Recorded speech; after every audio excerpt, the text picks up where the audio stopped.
벌써 코로나 바이러스가 확산된 지가 벌써 3년째 접어들었습니다. 3년째 접어들자 한 1년 정도까지는 그렇게 견딜만 하고 또 큰 어떤 데미지가 많이는 없었습니다. 그런데 이제 3년째 들어서면서 많은 분야에 이제 실질적인 그 데미지 현상이 일어나고 있습니다. 교회도 역시 마찬가지입니다. 우리 신앙생활하는 분들 중에 이제 많은 분들이 이 3년째 접어드는 코로나로 인해서 신앙생활을 제대로 하지 못하고 또한 흔들리고 있는 그런 분들이 참 많이 있다고 합니다. 그래서인지 교회마다 예배 참여하는 성도들이 급격하게 줄어들고 있습니다. 시드니에서 가장 큰 교회라고 하는 그 교회도 지난 주일날 1부, 2부, 3부 모두 합해서 300명이 안 됐다고 합니다. 엄청난 타격이 심한 거죠. 약 3,000명 이상이 모였던 교회가 지금 300명도 안 될 만큼 지금 모였다고 지난 주일날 그곳에 계신 목사님이 저에게 말씀해 주셨습니다. 이 어려운 시기에 참 굉장히 신앙도 지키기 힘들어졌고 뿐만 아니라 하는 모든 일들도 힘들어졌습니다. 그래서 여기저기에서 참 아우성이고 힘든 분들이 참 많이 지금 나타나고 있습니다. 이런 어려운 시기에 흐트러진 그 신앙을 바로잡고 유지할 수 있는 것들을 우리가 좀 생각해 봐야 될 것 같습니다. 어떻게 하면 이런 어려운 시기일수록 신앙을 더 굳건히 붙잡을 수 있을까? 그런 방안을 우리들이 좀 생각을 해 봐야 될 것 같습니다. 그런 방안 중에 오늘 말씀을 비춰보면 그 방안을 한 가지를 찾을 수가 있습니다. 그 방안 중에 가장 좋은 방안 한 가지가 오늘 본문 속에서 흐르고 있습니다.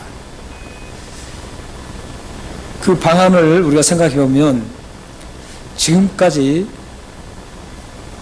은혜를 베풀어 주신 하나님의 은혜를 하나하나 유추해 보면서 기억을 해보는 겁니다. 그러면 흔들리던 그 신앙이 다시 추스러들 수 있고 제자리로 돌아올 가능성이 참 많습니다. 성경에 이렇게 쭉 계속 성경을 들여다보면 많은 그 시대에 이스라엘 백성들도 마찬가지고 많은 시대에 기독교 역사를 통해서도 보면 이렇게 신앙이 흐트러진 시기가 있었습니다. 그리고 신앙생활을 하기가 정말 힘들었던 그런 시대들이 상당히 많았습니다. 그럴 때 보면 그 흐트러진 신앙을 굳건하게 세우기 위해서 가장 중요했던 게 하나님 말씀을 붙잡는 것이었습니다.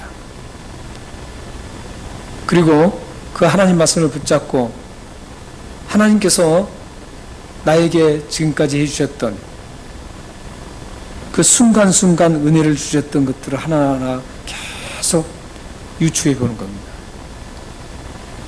가장 큰 은혜는 예수 그리스도 죽을 수밖에 없는 죄인을 예수 그리스도를 통해서 구원을 받게 하신 그 은혜가 가장 크지만 우리의 날마다 순간마다 항상 하나님께서 함께 해주셨던 그 많은 하나님의 은혜들이 우리들의 발자국 속에는 가득하게 담겨 있습니다. 그래서 그런 하나님 은혜를 하나 생각하고 묵상하면 하나님의 향한 그런 마음이 일어나고 더욱더 하나님을 향해서 다가가려고 하는 그런 결단이 일어나서 신앙의 흔들림을 막을 수 있다는 겁니다. 그런 의미에서 어려움 속에서도 신앙생활을 지키기 위해서 우리 교회 2022년도 교회의 표어가 은혜를 기억하는 교회로 삼았던 겁니다. 3년 정도 되면 아마 이 신앙이 급격하게 흔들 것이라는 것을 저는 생각했습니다. 그래서 급격하게 흔들리는 그 신앙을 어떻게 하면 우리들이 좀 더 추스릴 수 있을까? 좀 더 우리 신앙을 붙잡을 수 있을까? 그런 고민 끝에 이 표를 정해서 잡았었습니다. 은혜를 기억하는 우리 성도님들, 하나님의 은혜가 얼마나 큰지 다시 한번 되짚어보는 그런 시간들을 여러분들이 계속 가지신다면 분명히 여러분들은 더 큰 하나님의 은혜를 누리게 될 것입니다. 이 어려운 시기에 우리 사랑하는 성도님들, 또 가정들, 하나님의 그 기억, 하나님 주신 은혜를 하나하나 다시 한번 되짚어 보면서 감사하고 그 기억, 은혜를 깊이 기억하며 묵상해 나가시면 여러분에게 앞으로 훗날 여러분의 자신과 가정과 후손들을 하나님께서 하나님의 영광을 위해서 아름답게 크게 사용하실 줄라고 생각합니다. 성경에는 은혜라는 단어가 참 많이 등장합니다. 어쩌면 성경의 전체 흐르는 것은 사랑보다도 더 이전에 있었던 단어가 바로 은혜입니다. 하나님께서 은혜를 생각했기 때문에 그 사랑을 베풀게 된다는 것이죠. 그래서 성경에는 이런 은혜라는 단어가 참 많이 등장합니다. 근데 이 은혜라는 단어가 등장하게 될 때마다 뒤에 따라오는 낱말이 있습니다. 은혜라는 말이 나오면 반드시 함께 나오는 단어가 있는데 그 단어가 입었다, 얻었다, 받았다, 베풀었다, 이런 동사가 반드시 따라 나옵니다. 이것을 이제 연결해서 우리가 읽어보면 그렇죠. 은혜를 입었다, 은혜를 받았다, 은혜를 얻었다, 은혜를 베푸게 되었다, 이렇게 이어서 읽어볼 수 있습니다. 이렇게 쭉 읽어보면 그 속에 더 깊이 우리가 좀 생각해 보면 거기에는 이 은혜라는 것은 내 스스로 쟁취될 수 없다라는 것을 알 수 있습니다. 은혜를 얻는 것이고 은혜를 받는 것이고 은혜를 베품을 받는 것입니다. 그렇기 때문에 은혜는 내 스스로 취득할 수 있는 것이 아닙니다. 은혜는 반드시 누군가로부터 선물처럼 주어진다는 사실을 발견할 수 있습니다. 그래서 하나님의 은혜는 내 스스로 그걸 습득한 게 아니라 하나님께서 불쌍히 여기시고 긍휼히 여기셔서 선물처럼 우리에게 주신다는 겁니다. 선물을 받은 하나님의 은혜의 선물을 받은 우리에게는 커다란 변화가 일어납니다. 그 선물은 세상에 그 무엇과도 바꿀 수 없는 대단한 선물입니다. 하나님의 은혜의 선물은 그 어떤 가치보다도 비교할 수가 없기 때문에 그 은혜의 선물은 가치로 따질 수가 없는 엄청난 값진 그런 선물입니다. 그래서 사도 바울도 에베소서 2장 8절에서 이렇게 말씀합니다. 우리 함께 읽어보겠습니다. 시작. 너희는 그 은혜에 의하여 믿음으로 말미암아 구원을 받았으니 이것은 너에게서 난 것이 아니요 하나님의 선물이라. 구원은 우리를 통해서 난 게 아닙니다. 구원을 받았다 이렇게 말씀합니다. 제가 보십시오. 믿음으로 말미암아 구원을 받았으니 하나님께서 주신 것이라는 것이죠. 그래서 받았기 때문에 하나님의 선물이라고 말씀하고 있습니다. 죄로 우리는 영원히 죽을 수밖에 없었는데 하나님의 은혜로 구원을 선물로 받았습니다. 이 구원의 선물만 받은 것이 아니라 구원 이후에도 날마다 순간마다 하나님의 은혜로 우리는 지금 살아가고 있습니다. 하나님이 만드신 이 산소를 들어 마시면서 살아가고 있고 하나님이 만드신 이 햇볕을 쬐이면서 우리가 살아가고 있습니다. 하나님이 만드신 그 양식을 통해서 우리가 먹으면서 생명을 유지할 수 있습니다. 우리가 살아가는 그 하나하나가 우리 스스로 취득한 게 하나도 없다라는 겁니다. 우리가 돈을 벌어서 먹는 것을 산 것 같지만 그 근본, 그 살 수 있는 것을 하나님께서 만드셨습니다. 만약에 그것이 없다면 우리는 생명이 유지할 수 없습니다. 하나님께서는 구원을 통해서 우리의 영혼을 영원히 살게 하셨고 날마다 순간마다 이 창조물을 통해서 우리의 육신을 지금까지 유지하고 살아가게 하셨습니다. 이게 하나님의 은혜고 선물입니다. 오늘 함께 나누게 되는 말씀에는 은혜라는 단어가 직접 나오지는 않습니다. 하지만 전체적인 이 말씀의 흐름을 보면 하나님의 은혜가 가득하게 흘러넘치고 있음을 우리는 볼 수 있습니다. 평론적으로 보면 13절과 13절 이후의 줄거리가 전혀 상반된 내용입니다.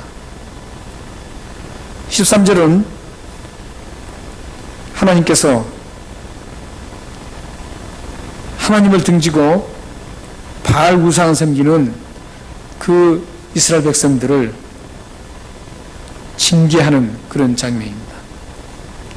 우리는 쉽게 생각해서 어떤 징계를 받는다 그러면 이거 하나님의 은혜가 아니라고 생각할 수 있습니다. 하지만 오늘 본문은 13절 이후에 또 나오는 거 보면 13절에 나왔던 그 하나님의 징계, 바알을 섬겼기 때문에 그 하나님의 징계를 받아야 되는 그 징계조차도 하나님의 은혜라는 겁니다. 왜냐하면 그 징계가 없으면 계속 바알을 섬기다가 그들은 영원히 죽기 때문입니다. 하지만 하나님은 그 징계를 통해서 다시 돌아오게 해서 예전에 주었던 그 하나님의 은혜 아래 다시 품속에 들어오도록 하는 그 도구가 바로 징계입니다.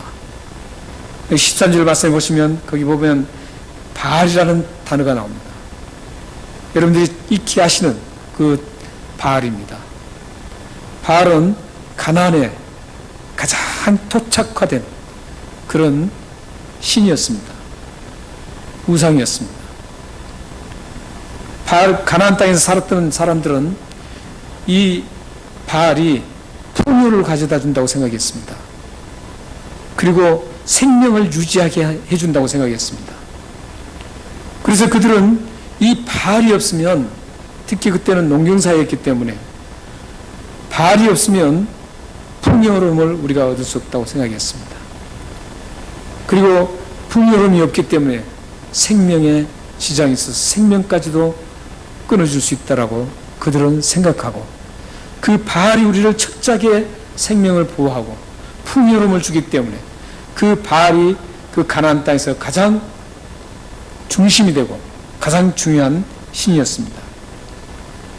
그런데 이스라엘 백성들이 하나님께서 출애굽을 시켜서 그 가나안 땅에 정착시켰습니다. 하나님 주시겠다고는 약속의 땅에 그들을 정착을 시키면서 하시는 말씀이 가장 당부했던 말씀이 있습니다.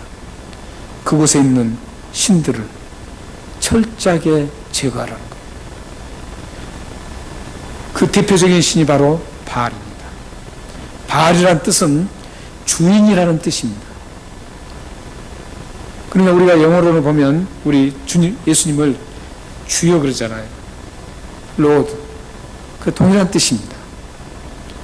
그래서 바알은 가나안 땅의 사람들에게 모든 가나안 땅의 소유권자를 가진 소유자였고 주인이었습니다.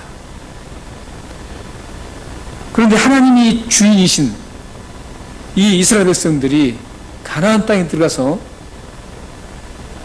하나님을 잊어버리고 13절 말씀 보시면 하나님을 잊어버립니다. 여기서는 기억하지 않는다는 그 단어는 단순히 기억하지 않는다는 뜻이 아닙니다. 그들이 의도적으로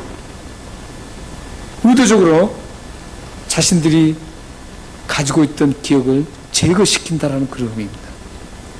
얼마나 나쁩니까? 의도를 가지고 그렇게 제거를 했습니다. 하나님을 기억을 잊어버린 겁니다. 그리고 나서 바알이 사랑하는 사람이라고 바알을 따라갑니다. 그래서 바알을 숭배합니다. 그 숭배하는 장면이 나오죠. 귀고리를 합니다. 폐물로 장식을 합니다. 이것은 최대한의 예의를 갖추고 그들이 바알 신전에 가기 위해서 모든 것을 다 갖추고 가장 좋은 것으로 꾸며서 가서 제사를 하는 행위입니다. 근데 거기서 향을 또 살라서 섬긴다고요. 하나님께서는 이스라엘 백성들에게 출애굽을 한 후에 성막을 지으시고 거기서 매일 하나님 앞에 제단에서 향을 피워서 하나님 앞에 드리라고 했습니다. 이스라엘 백성들은 하나님 외에는 이 향을 피워서 섬기면 안 되는 사람들이었습니다. 그런데 그들은 바알에게 이 향을 피워서 하나님께만 드려야 될 그 향을 바알에게 피워서 섬기고 있었습니다. 커다란 우상을 섬기고 있었습니다. 하나님께서는 바알 우상을 섬기는 이스라엘 백성들을 이제 벌을 내린다고 징계한다라고 13절 말씀에 선언합니다. 하나님의 은혜를 기억하지 못하고 잊어버리면 이렇게 좋지 못하는 징계라는 결과가 반드시 주어집니다. 여러분들이 하나님의 은혜를 반드시 기억해야 할 이유입니다. 자, 그렇다면, 그러고 나서 여기서 보면 참 재밌는 현상이 나타납니다. 14절 말씀에 보면 이제 13절과 상반된 스토리가 지금 이제 14절 이후에 나타납니다. 전개되는데 14절 말씀에 보면 바알을 섬기던 이스라엘 백성들을 하나님께서 직접 타일릅니다. 우리 14절 한번 읽어볼까요? 자, 시작. 그러므로 보라, 내가 그를 타일러 거친 들로 데리고 가서 말로 이루하고. 하나님께서 이제 그 바알을 섬기는 그 이스라엘 백성들에게 찾아가십니다.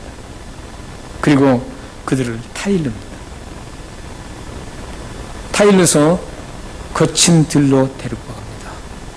그리고 거친 들에 가서 말로 이루한다고 합니다. 사실 말로 이루한다는 것은 그냥 단순히 말로 이루한다는 그런 뜻이 아닙니다. 여기 지금 말로 이루한다는 뜻은 하나님께서 직접 그 마음에 대고 속삭임,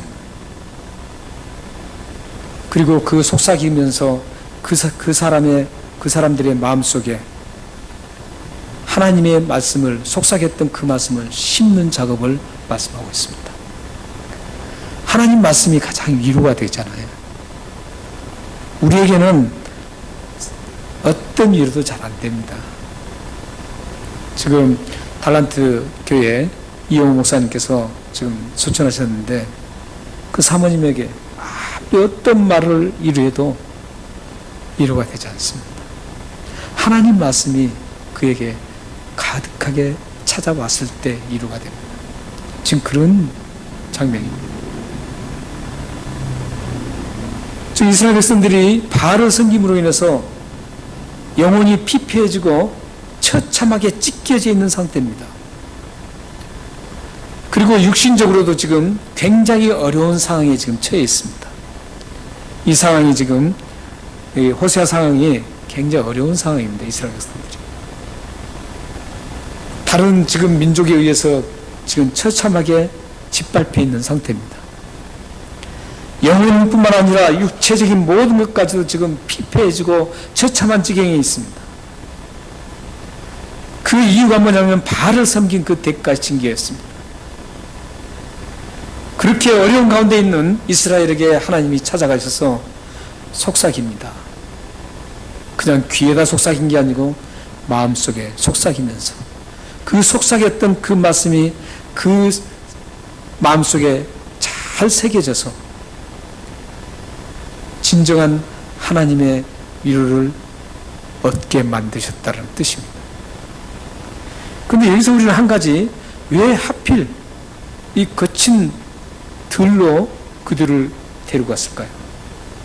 이 거친 들은 어디냐면 이스라엘 백성들이 애굽에서 탈출해서 가나안 땅에 들어가기 전까지 40년 동안 그 걸어갔던 그 광야를 말합니다. 그걸 거친 빈들로 지금 데려갔습니다. 왜 그러면 하나님께서는 이 이스라엘 백성들을 이 거친 그 광야로 데리고 가셨을까요? 하나님의 은혜를 기억하게 하기 위해서입니다. 사실 우리가 생각해 보면 그 광야 시절 때, 광야 시절에 이스라엘 백성들이 굉장히 힘든 것 같지만 이스라엘 백성들에게 있어서 가장 행복했던 시간이었습니다. 그 거친 광야에서 아무것도 할 수 없었어요. 그들은 먹기 위해서 심어본 적이 없습니다. 먹기 위해서 애써본 적이 없습니다. 그리고 옷을 잘 입기 위해서 애써본 적이 없습니다. 수고한 적이 없습니다. 하나님과 가장 밀접한 관계 속에서 하나님의 은혜를 가득하게 누리면서 살았던 그 시절이 바로 이 광야 시절이었습니다. 하나님과 이렇게 함께 밀접하게 동행하면 그 어떤 광야든 그 악월짝이든 그 관계없습니다. 하나님과 함께 하신다면 그것이 가장 축복의 장소고 가장 은혜가 쏟아진 장소입니다. 이스라엘 백성들이 가나안 땅에 들어가서는 더 큰 환난을 당하고 더 큰 고생과 눈물을 흘려야 했습니다. 그러나 광야에서는 적군들도 하나님이 지키심으로 철저하게 다가오지 못했습니다. 그곳에서 한 번도 밥이 없어서 굶어본 적이 없습니다. 신명기에서 보면 그곳에서 한 번도 옷이 헤어지지 않았다고 합니다. 신발이 닳지 않았다고 합니다. 매일 아침이면 하늘에서 만나가 내려서 그 양식을 먹었습니다.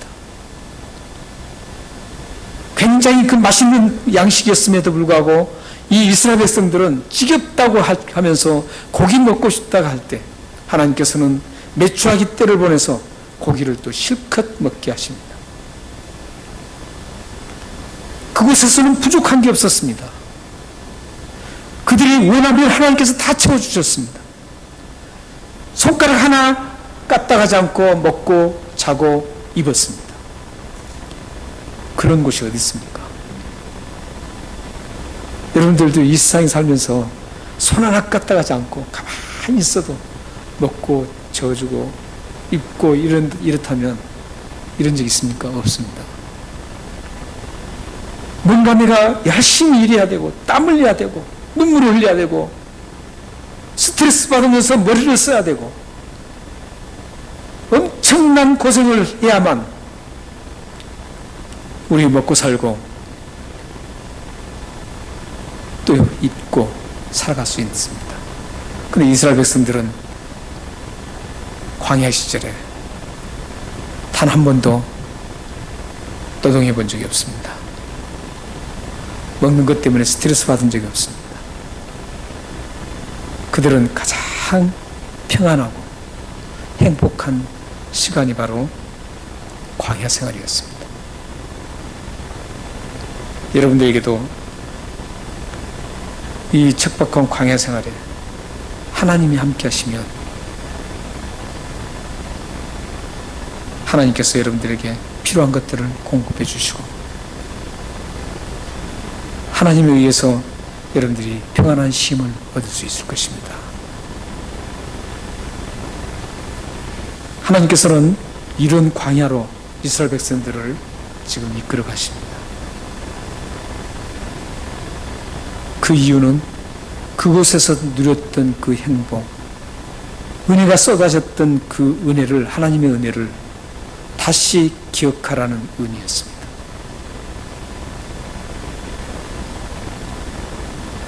되돌아보니까 그 시절이 가장 행복했고 하나님과 함께했던 그 시간이 가장 하나님의 은혜가 쏟아졌던 시간이었기 때문에 이스라엘 백성들은 그걸 깨달았습니다.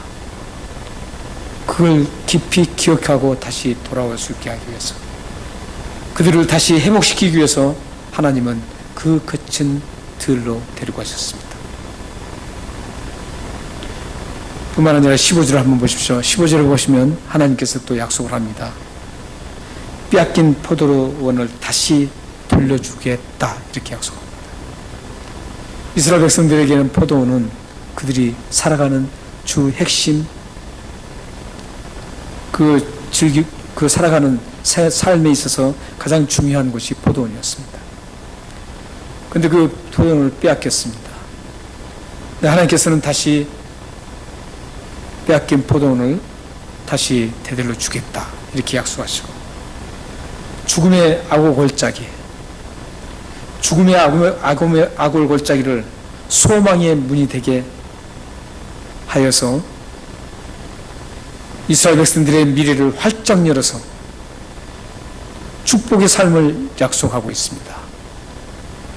16절 17절에서는 이제 바알을 입에 달고 살았던 그 이스라엘 백성들에게 그 입에서 바알이라는 이름을 제거하고 바알을 영원히 기억하지 않게 하고 그 이름을 부를 수 없도록 하시겠다고 약속합니다.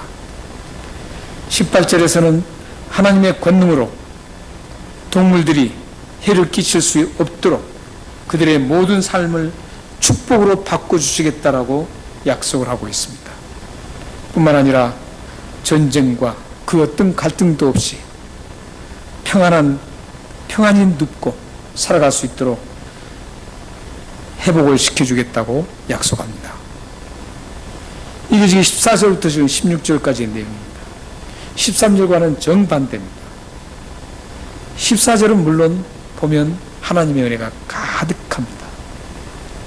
그러나 13절은 하나님의 은혜가 없는 것 같이 생각되지만 13절 그 징계를 통해서 이 회복이 지금 이루어지고 있는 겁니다. 그래서 13절의 징계도 하나님의 은혜요. 14절부터 계속되는 23절까지 내용 그 모든 것도 하나님의 은혜입니다. 여호와를 섬겨할 그 이스라엘 백성들이 가증한 우상인 바알을 섬기고 하나님을 멀리 떠났던 그 이스라엘 백성들을 하나님께서는 그대로 두지 않으시고 다시 그들을 불러서 속삭이시고 그들에게 이 엄청난 회복의 약속을 하나님께서는 하십니다. 그 회복의 약속 중에 가장 중요한 부분이 소망의 문을 활짝 연다는 겁니다. 이것은 미래를 확실하게 하나님께서 축복으로 열어주겠다라는 그런 약속입니다. 그런데 소망의 문은 그냥 열려지지 않습니다. 조건이 있습니다. 두 가지 조건입니다. 하나는 은혜를 기억해야 합니다. 그리고 다른 하나는 돌아와야 합니다. 우리 이사야서 55장 7절 말씀을 한번 같이 읽겠습니다. 시작. 악인은 그의 길을, 불의한 자는 그의 생각을 버리고 여호와께로 돌아오라.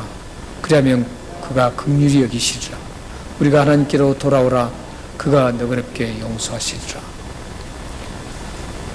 하나님의 은혜를 여러분들은 항상 기억하셔야 됩니다. 지금 이 어려운 시기에 더욱더. 이 어려운 시기에 들어오면 하나님의 은혜를 기억하지 않도록 막혀버립니다. 이스라엘 백성들을 가장 하나님의 은혜를 막았던 그 원인은 뭐냐면 바알이었습니다. 바알이 이스라엘 백성들의 그 영적인 부분을 가장 데미지를 입히고 커다란 상처를 줬던, 훼손했던 그런 역할을 했던 게 바로 바알이었습니다.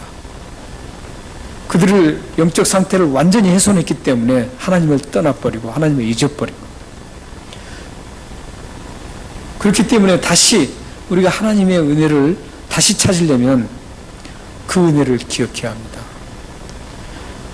하나님이 지금 이 거친 들로 데리고 가신 이유가 다시 그 은혜의 장소로 해서 하나님 베풀었던 그 은혜를 기억하게 만들기 위해서 그 거친 들로 데려가셨던 것처럼 하나님은 지금도 우리를 이 거친 들로, 이 어려운 시기에 거친 들로 우리를 데려가기를 원하십니다. 그곳에서 하나님의 은혜를 기억하도록 하기 위함입니다. 지금 이 코로나 시대에 우리는 거친 들에 와 있습니다. 이 거친 코로나의 시대에 하나님은 우리로 하여금 우리에게 베풀어 주신 그 하나님의 은혜를 기억하기를 원하고 있습니다. 그리고 돌아오기를 원합니다. 돌아올 때는 행동과 생각을 버려야 합니다. 이사야에서 보면 그의 길을, 그의 생각을 버리라고 합니다.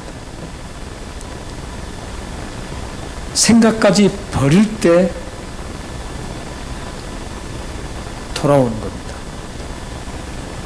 왜냐하면 생각을 안 버리면 잠시 그 길에서 가다가 돌아서서 가다가 다시 뺏겨갑니다. 그래서 이사야 선지자는 지금 그 길만 돌아서는 게 아니라는 거죠. 그 길만 돌아서면 언젠가 인간은 다시 백업해서 그 길로 다시 돌아갑니다. 그렇기 때문에 이사야 선지자는 지금 하나님 말씀을, 하나님으로부터 그 영감을 받은 게 생각까지 버리라는 겁니다. 그럴 때 진정으로 돌아올 수 있다는 것. 여러분들이 하나님과의 관계에 돌아와야 할 것이 무엇인지, 은혜를 여러분들이 생각하시고 난 다음에 그 다음에 내가 지금 하나님 앞에 돌아가야 될 것이 무엇인지 생각해야 합니다. 내가 지금 계속 어떤 물질주의로 지금 계속 하나님 원치 않는 곳으로 가고 있다면 그곳에서 돌아와야 되는데 생각까지 돌아와야 합니다. 하나님이 원치 않는 길을 여러분들이 지금 어떤 길을 가시는지 여러분 개인적으로 체킹을 하셔야 됩니다. 그래서 나는 이런 길을 지금 가고 있구나. 하나님이 원치 않는 길을 가고 있구나. 나는 이런 하나님이 원치 않는 길을 가고 있구나. 이걸 분석을 한 다음에 그 길에서 돌아서고 그 생각까지 돌아서요. 그렇게 되면 하나님께서 그때 소망의 문을 활짝 열어주십니다. 돌아서지 않으면 하나님께서는 소망의 문을 열지 않으십니다. 하나님의 은혜를 기억하면 돌아서야 됩니다.